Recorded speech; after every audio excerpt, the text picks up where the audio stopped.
নকল ডিমের কারি। আজ বানাবো নকল ডিমের কারি। কি শুনে চমকে গেলে? আরে না না, সত্যি করে আজকে বানাবো নকল ডিমের কারি। দেখো, নরম তুলতুলে সফট, খেতেও হয় দুর্দান্ত টেস্ট।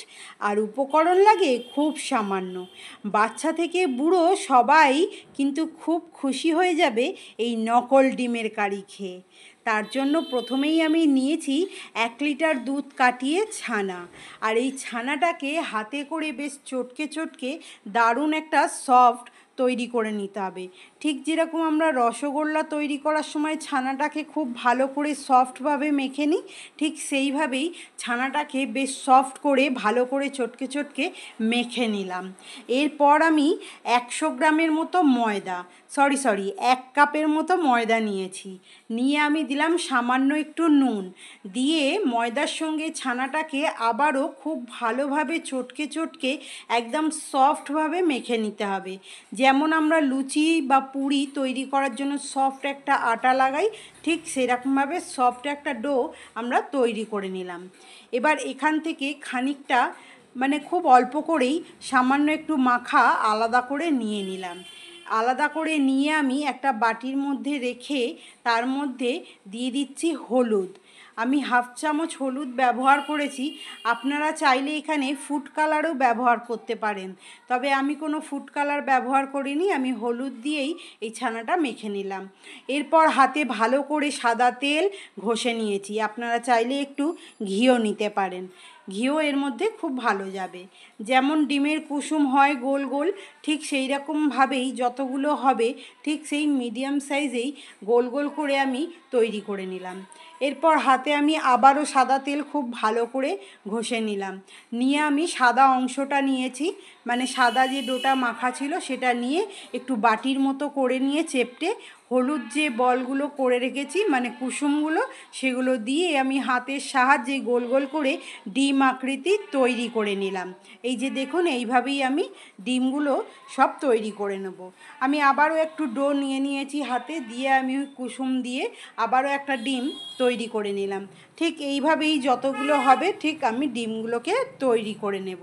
এই যে সব ডিমগুলো আমার তৈরি হয়ে গেছে ঠিক এই রকমভাবে। দারুণ সুন্দর হয় কিন্তু খেতে। এরপর একটা মশলা করে নেব। নিয়েছি টমেটো কুচি, দিচ্ছি আদা কুচি, আর কিছু ধনেপাতার ডাঁটি দিচ্ছি। দিয়ে আমি একটা পেস্ট তৈরি করে নিলাম। এরপর কড়াই সর্ষের তেল ভালো করে গরম করে নিয়ে একটা একটা করে ডিম আমি ছেড়ে দেব এবং হালকা আঁচে ডিমগুলোকে বেশ লালচে করে ভেজে নেব।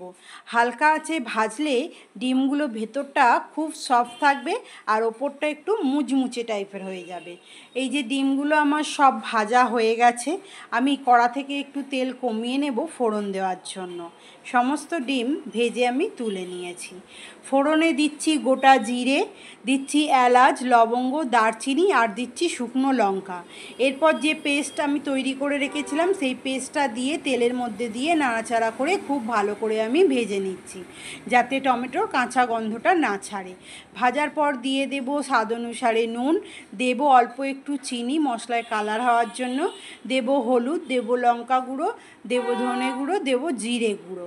আজকে ডিমের এই কারিটা সম্পূর্ণ নিরামিষ হবে, তাই অন্য কোনো মশলা আর ব্যবহার করলাম না। মশলাটা কষে নেবার পর আমি 2 বাটি মতো জল দিয়েছি, ছোটো বাটির 2 বাটি। এবার খুব ভালো করে গ্রেভিটাকে ফুটিয়ে নিয়েছি। দেখুন ডিমগুলো কত নরম আর সফট হয়েছে ভেজে রাখার পরেও। এরপর আমি দিয়ে দিচ্ছি নকল ডিমগুলো কারির মধ্যে। দিয়ে আমি 2 থেকে 5 মিনিট হাই ফ্লেমে ফুটিয়ে নিলাম। এরপর দিয়ে দেব চিড়ে রাখা কাঁচা লঙ্কা। এই কাঁচা লঙ্কাগুলোই খুব একটা ঝাল নেই, তবে ভাত বা রুটির সঙ্গে মেখে খেতে দারুণ লাগে। দিয়ে দিচ্ছি ওপর থেকে ধনেপাতা কুচি। ধনেপাতার জায়গায় কসুরি মেথি দেওয়া যায়, সেটাও কিন্তু খুব ভালো লাগে। এরপর দিলাম গরম মশলা আর দিচ্ছি একটু ঘি। খেতে হয় দুর্দান্ত টেস্ট। কেমন লাগলো আজকে এই নকল ডিমের কারি জানাতে কিন্তু ভুলবেন না।